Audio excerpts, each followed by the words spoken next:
when I ran for this position in 2016, I told one and all that I felt it was time that we reset this dinner and put the focus a little more squarely on journalism and a little more squarely on the First Amendment and a little more on the people, the men and women who helped to hold the most powerful political institution in American life to account. I've tried to keep that promise, and as part of that, I've invited someone who doesn't need much of an introduction. I will simply say that I learned in the process of doing this that he's been featured 3 times in the New York Times crossword puzzle and once on Jeopardy. That I didn't know. His latest book, Grant on the 18th President, was published. That's got to be Kennedy. Was published in 2017 and spent 4 months on the bestseller list. The New York Times named it one of the 10 best books of the year. The Lincoln Journal Star of Nebraska said the book, quote, cements Chernow's reputation as America's preeminent historic biography. You, of course, know about that other little book that got a little bit of attention called Hamilton, maybe?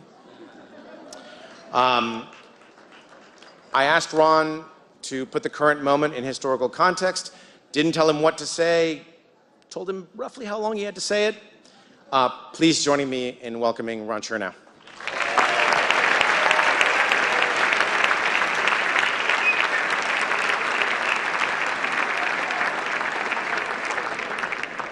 Thank you for that lovely introduction, Olivier.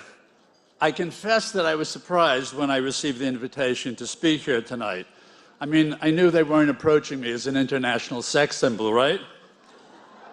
Then Olivier told me that they wanted to try boring at this year's dinner, and I said, oh, I can deliver on that big time. Now you're talking my language. So here I am, your 20-minute sedative for the evening. Now, it's nice to see such a healthy turnout tonight. As you all know, on Tuesday, the president let it be known that he wanted members of his administration to stay away from this dinner. And at first, I was puzzled by this news. But then I learned that a rumor was circulating in Washington that I was going to be reading aloud from the redacted portions of the Mueller report, and everything was explained. Of course, there's been some squawking from the comedians, and I'm sorry about that. Frankly, I thought that those folks would have a little more of a sense of humor about my selection.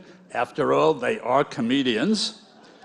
But we need them now more than ever during this surreal interlude in American life. As Will Rogers once observed, people are taking their comedians seriously and their politicians as a joke, and that certainly describes our topsy-turvy moment. I sincerely hope the comics will be back for many more star turns in the future. Meanwhile, it's always fun for a serious historian to stand in the crossfire of an active war zone.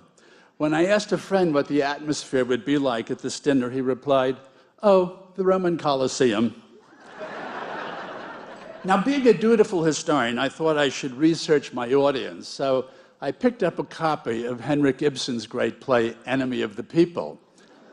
I hadn't realized before that the president was a student of Norwegian literature. Did you know that?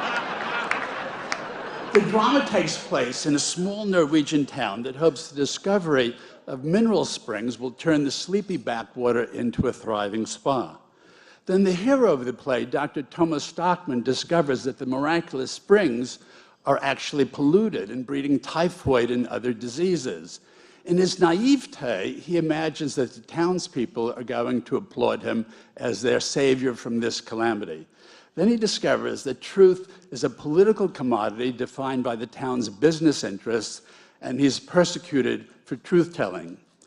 His house is stoned, his windows are shattered, and angry mobs brand him, yes, an enemy of the people. So the next time you're dubbed an enemy of the people, please think of the term in the Norwegian sense and wear it as a badge of honor.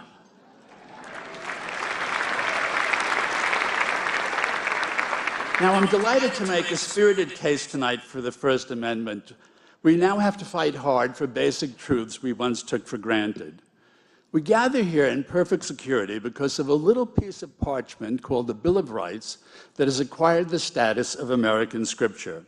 In the last analysis, that paper barrier stands between a free press and executive tyranny. Its author, James Madison, was a tiny, often sickly man who probably would not have gotten past the bouncers in this ballroom, and whose low voice would scarcely have projected from this podium.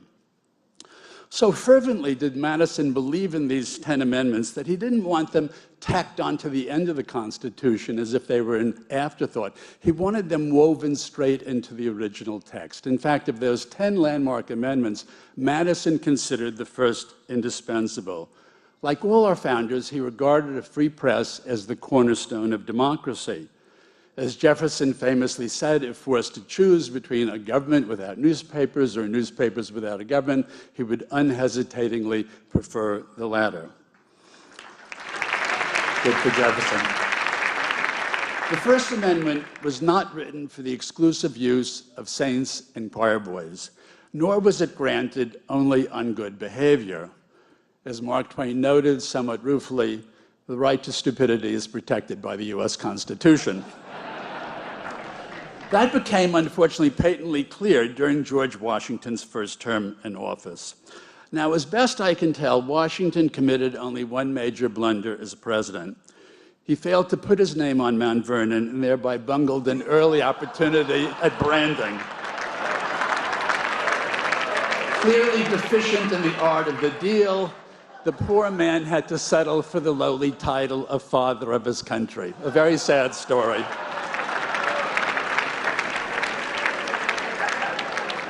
The press of the early republic was as ferociously partisan as anything we see today.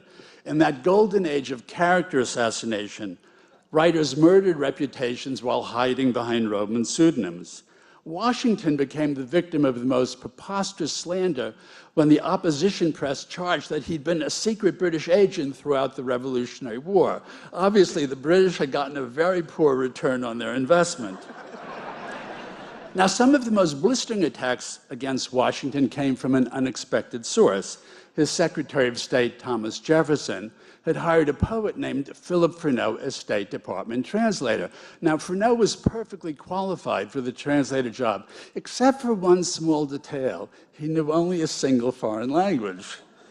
In truth, Jefferson had recruited him to found a party organ called the National Gazette that would publish slashing broadsides against the very president that Jefferson served. Freneau performed his task with such malicious gusto that he used to drop off copies of his incendiary paper on Washington's doorstep every day. Now, it's hard to convey the anguish that seized Washington's mind as he reeled from press criticism. One day, Freneau printed a cartoon showing Washington being beheaded a la Louis XVI. This was the period of the French Revolution. In his diary, Jefferson recorded Washington's towering rage. The president was much inflamed, got into one of those passions when he cannot command himself, and said that rascal Freneau sent him 3 of his papers every day as if he thought he would become the distributor of them. A very 18th century form of chutzpah, eh? But despite this extreme provocation, Washington always honored the First Amendment, saying such evils, quote, must be placed in opposition to the infinite benefits resulting from a free press. Like every future president, Washington felt maligned and misunderstood by the press, but he never generalized that into a vendetta against the institution. In fact, when he wrote his farewell address, he never delivered it in person. He had it printed in the newspapers so that readers could digest it and consider it.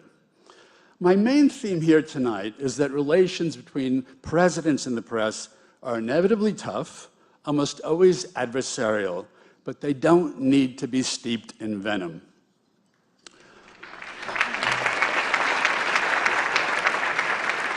Our founders were highly literate people, and perhaps none more so than one Alexander Hamilton, an immigrant who arrived, thank God, before the country was full.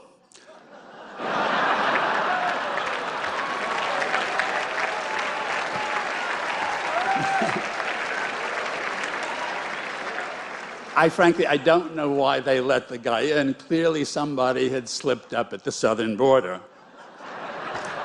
Now, Hamilton was a human word machine. When Columbia University Press published 27 thick volumes of his collected papers, the editor used to joke that he wanted to dedicate the entire voluminous edition, quote, to Aaron Burr, without whose cooperation this project would never have been completed. Hamilton had a flourishing career as a journalist as well as government official, founding the New York Post long before its page 6 incarnation. Now, when writing the Federalist Papers, Hamilton cranked out as many as 5 or 6 essays per week, and this, mind you, with a full-time legal practice. He was writing the Federalist Papers as a sideline. He would be scribbling the final sentences of an essay as the printer waited in his outer office, ready to rush the latest installment into print. After leaving his first Treasury Secretary, Hamilton took to the newspapers to defend a major treaty with England. He wrote one set of essays under the pen name Camillus. Then he launched a parallel series under the pen name Philo-Camillus. Now, Philo-Camillus heaped extravagant praise upon Camillus. And both Camillus and Philo-Camillus, for some reason, were both rapturous in their mutual admiration for the former Treasury Secretary, one Alexander Hamilton.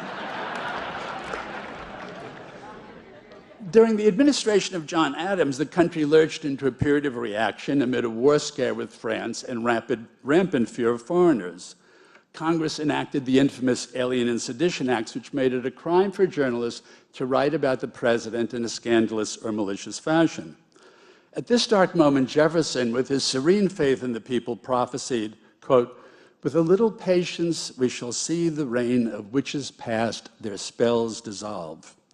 Let it be noted that because of his anti-press record, John Adams not only lost his re-election campaign in 1800, but his Jeffersonian opponents reigned supreme for the next quarter century. Campaigns against the press don't get your face carved into the rocks of Mount Rushmore, for when you chip away at the press, you chip away at our democracy.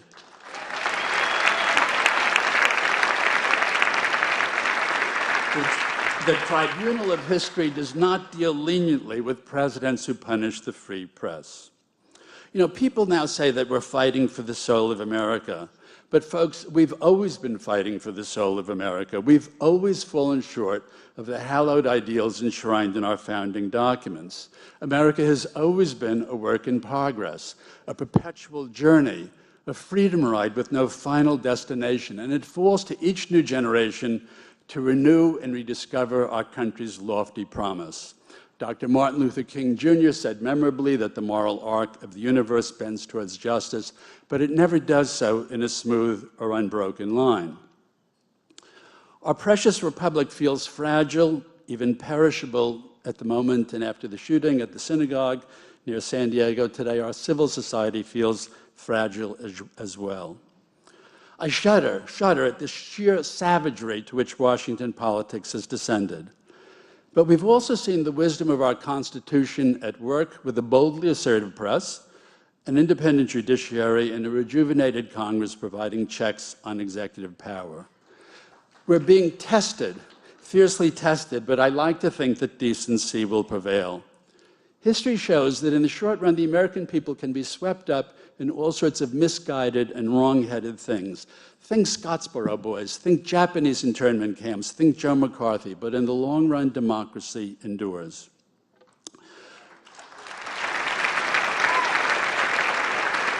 You know, during the Civil War, we battled each other not with ballots, but with battalions. We slaughtered 750,000 of our fellow citizens, maiming millions more. Amputees hobbled through every American town. Toward the end of that bloody conflict, a chastened but still hopeful Abraham Lincoln sat around a Virginia campfire with his Chief General, Ulysses S. Grant. And Lincoln quoted his Secretary of State, William Seward, as saying, quote, that there was always just enough virtue in this republic to save it, sometimes none to spare, but still enough to meet the emergency. Like Lincoln, I believe devoutly in that saving remnant of grace in our country. We've fought horrific wars, weathered massive depressions, and ended the unspeakable cruelty of slavery and Jim Crow. America has always been at its greatest, not when it boasted, not when it blustered, but when it admitted its mistakes and sought to overcome them.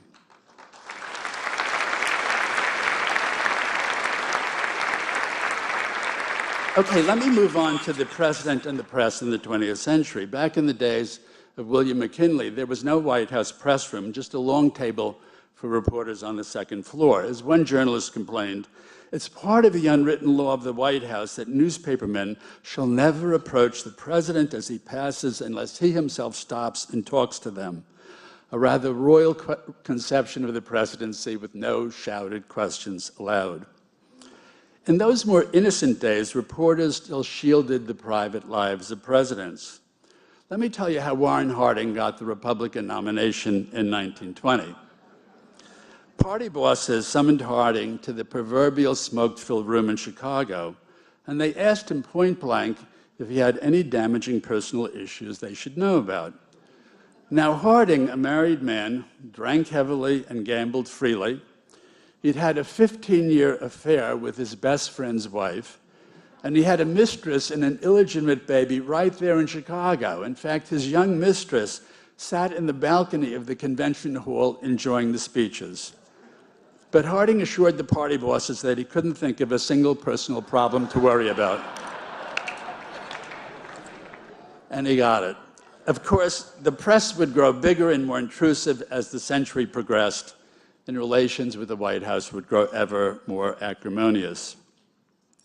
Even though it may seem wistful and naive and a touch quixotic, I would like to keep alive tonight the fading memory of more civilized dealings between chief executives and the news media.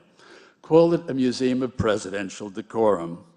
At this confrontational moment in American politics, we must recall that civility has been an essential lubricant in our democratic culture, and that our best presidents have handled the press with wit, grace, charm, candor, and even humor.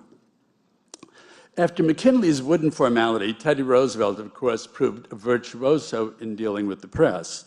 The prolific author of 45 volumes, TR devoured a book a day in the White House and seemed to retain all of them. One novelist who brought a new book to dinner at the White House was amazed that the president had read it by breakfast the next morning. Such a literate president enjoyed a natural affinity with the press corps.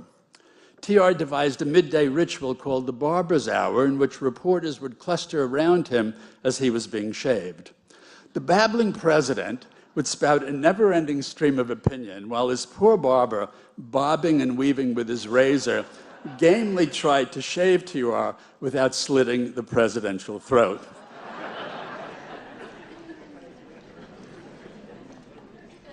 When Calvin Coolidge was president in the 1920s, he inaugurated the first regularly scheduled press conferences. Reporters had to file their questions in advance, and Silent Cal sat stiffly behind his desk, working his way through a tidy stack of index cards. Small wonder that Dorothy Parker, when informed of Coolidge's death, retorted, "How do they know?" Now, press relations only worsened with Coolidge's successor, Herbert Hoover. Mired in the Great Depression and his own personal gloom, even his own Secretary of State bemoaned that conversing with Hoover was like sitting in a bath of ink. The president hired a hapless press secretary who proved so unpopular that one reporter quipped, quote, "It was the first known instance of a rat joining a sinking ship."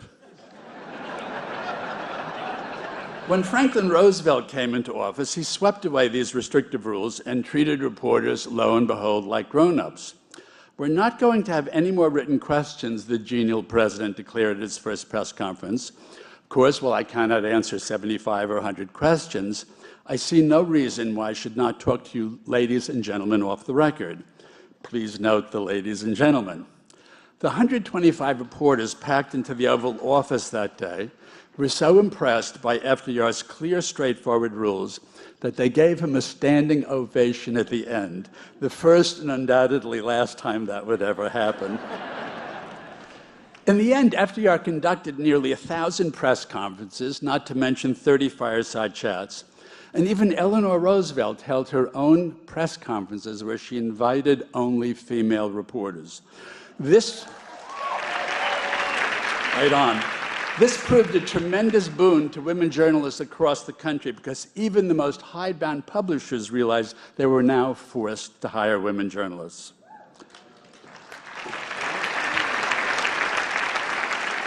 Of course, when it came to wit and charm, John F. Kennedy probably retired the prize. His memory reminds us how far a little self-deprecating humor can go. Remember modesty? When a small boy asked Kennedy how he became a war hero, Kennedy replied, "It was absolutely involuntary. They sank my boat." In 1958, then Senator Kennedy was being touted as a presidential hopeful, but he was shadowed by scurrilous rumors that his rich father would buy the race. So at the Gridiron Club dinner, JFK drew a slip of paper from his pocket and proudly announced that he had a telegram from his generous daddy. He read aloud, "Dear Jack, don't buy a single vote more than is necessary. I'll be damned if I'm going to pay for a landslide." The press was enthralled. When JFK, as president, held his first televised press conference in January 1961, 60 million captivated viewers were glued to their TV sets, a record only eclipsed by the 70 million who watched the Beatles' debut on The Ed Sullivan Show 3 years later in 1964. I have often wondered what the Beatles' poll numbers would have looked like in Iowa and New Hampshire in that presidential year. Now, Ronald Reagan was a no less sunny personality and a past master, of course, of media relations. When he became president, he said, "I think that most of the time, the overwhelming majority of reporters do a fine job. And as a former reporter, I know just how tough their job can be."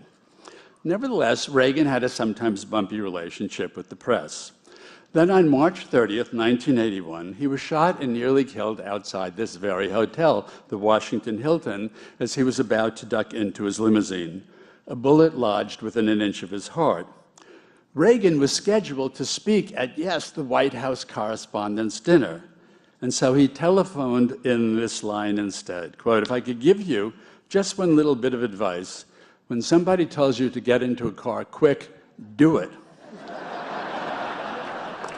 That was a touch of class that has been sorely missing in our political culture in recent years. It was a subtle reminder that whether Republicans or Democrats, we are all bona fide members of Team USA and not members of enemy camps.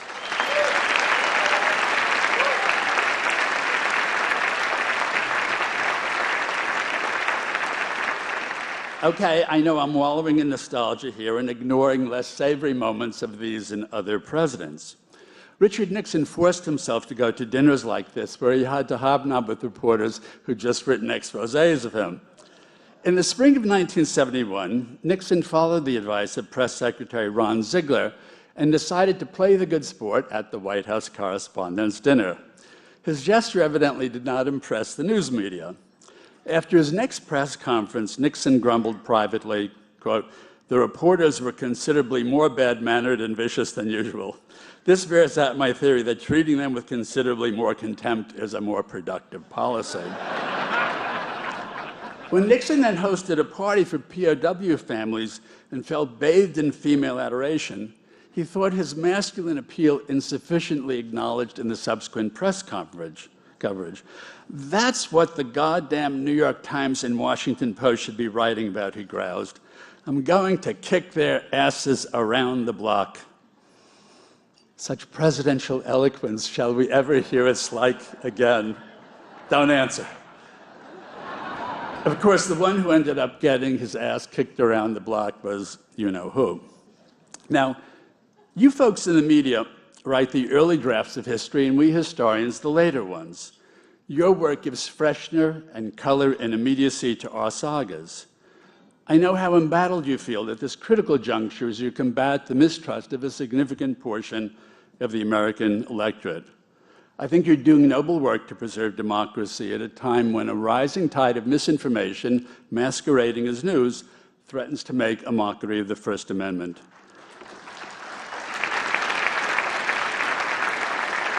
There are so many journalistic fakes and forgeries out there that the genuine article can become devalued and debased. You must also deal with the pervasive world of social media, rife with self-appointed pundits who search out news outlets that only strengthen their preconceived views. Still, this is as good a time as any to take stock and rededicate yourself to the highest standards of journalistic integrity and accuracy. Donald J. Trump is not the first and won't be the last American president to create jitters about the First Amendment. So be humble, be skeptical, and beware of being infected by the very things you're fighting against. The press is a powerful weapon that must always be fired with reluctance and aimed with precision. Warren Buffett has a very handy saying, always take the high road, it's far less crowded there. And some days in Washington, let's face it, a high-minded politician can sail along that upper roadway for hours without spotting another car. You folks should always remember you are heirs to a grand crusading tradition that dates back to Ida B. Wells exposing the horrors of lynching. Jacob Riis, the misery of Manhattan slums. Lincoln Steffens, municipal corruption. Ida Tarbell, the machinations of Standard Oil. Upton Sinclair, the scandalous meatpacking industry. Rachel Carson, the dangers of pesticides. Woodward and Bernstein exposing Watergate, and the New York Times and Washington Post publishing the Pentagon Papers. This is a glorious tradition. You folks are part of it, and we can't have politicians trampling on it with impunity.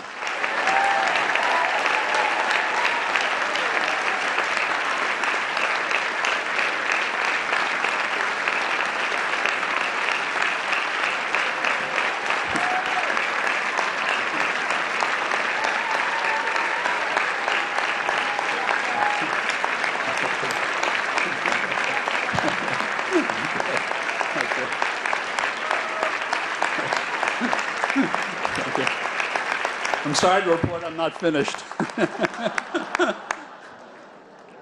H.L. Mencken once warned of a political system that would, quote, keep the populace alarmed by menacing it with an endless series of hobgoblins, all of them imaginary. We simply cannot allow the press to become an imaginary hobgoblin exploited for political gain. The thing that troubles me most at the moment is the sustained assault on truth, or at least a cavalier disregard of it, both here and by autocratic regimes abroad. As John Adams said, facts are stubborn things and our wishes cannot alter them. Facts are the foot soldiers of our respective professions. They do the hard marching and should wear no ideological coloring. Without the facts, we cannot have agreement in our badly divided nation. More importantly, without the facts, we cannot have an honest disagreement. I applaud any president who aspires to the Nobel Prize for Peace, but we don't want one in the running for the Nobel Prize for Fiction.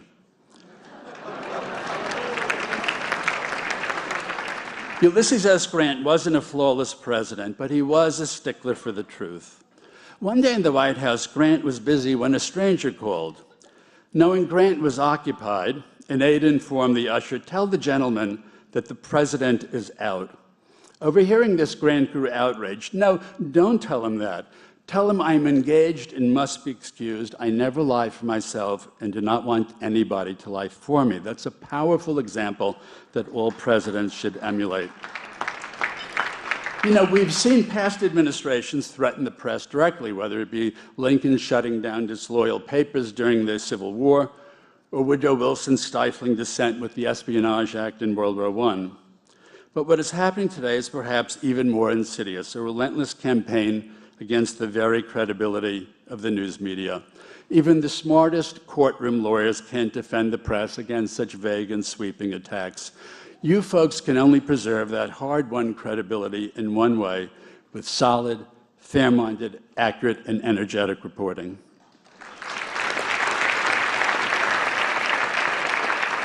Okay, since I've cruelly deprived you of a comedian tonight, I thought I'd end with some pertinent quotes from Mark Twain, who cast a rather satirical eye on Washington folly. He said, "The political and commercial morals of the United States are not merely food for laughter, they're an entire banquet."